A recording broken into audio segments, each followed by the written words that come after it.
Bonjour à tous, heureux de vous retrouver sur Amazing Mac TV en ce premier jour de solde. Alors c'est pas de solde dont on va parler aujourd'hui, d'ailleurs Apple ne fait pas vraiment de solde. Alors il y a certains marchands, notamment Cdiscount, qui proposent aujourd'hui les AirPods 2 sans le boîtier de charge à 150 € au lieu de 180 €, mais c'est pas vraiment de grosses soldes.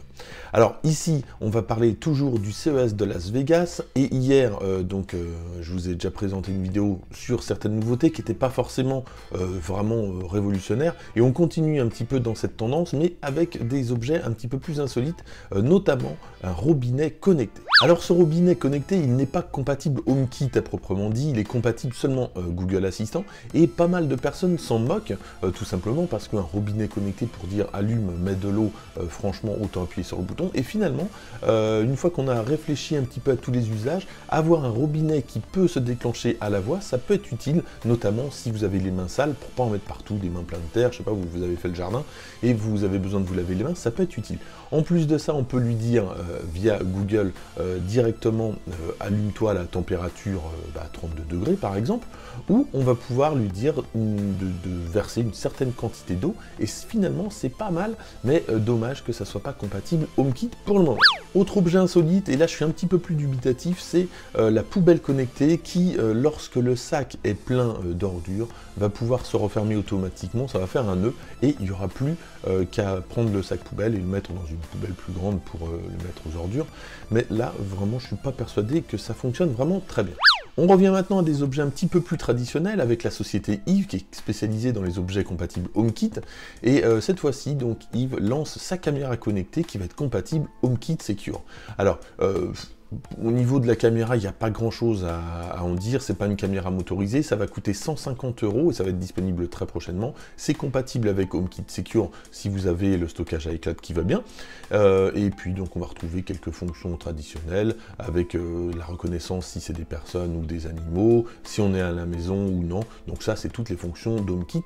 La caméra en elle-même n'est pas extraordinaire, mais elle a le mérite d'être compatible HomeKit Secure et de fonctionner plutôt bien avec Apple. On continue avec la société Zagg qui commercialisera des claviers pour iPad 10.2. Alors là, l'avantage en fait de ça, c'est que ça va être moins cher que les smart keyboards d'Apple.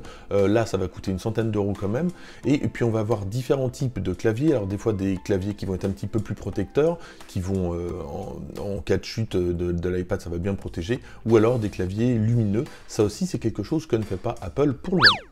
La société Griffin sort de nouveaux chargeurs avec des capacités de puissance différentes, et l'avantage de ces objets, c'est qu'ils sont très compacts par rapport à la concurrence. Et puis pour terminer, quelques tapis de recharge. Alors le AirPower est mort, mais pas les autres, notamment c'est Mophie qui propose ce tapis-là, qui donc va recharger. Alors normalement, comme le voulait Apple, on met n'importe où l'iPhone ou le boîtier d'AirPods et ça va charger, ça c'est plutôt pratique. Et puis l'autre chose, alors je ne l'ai pas vu au CES, mais je sais que c'est déjà en vente depuis le 5 janvier, c'est Sachi. Alors ça, j'espère le tester rapidement. C'est aussi le tapis de charge de Sachi. On va pouvoir charger à une Apple Watch, un boîtier d'AirPods et également un téléphone.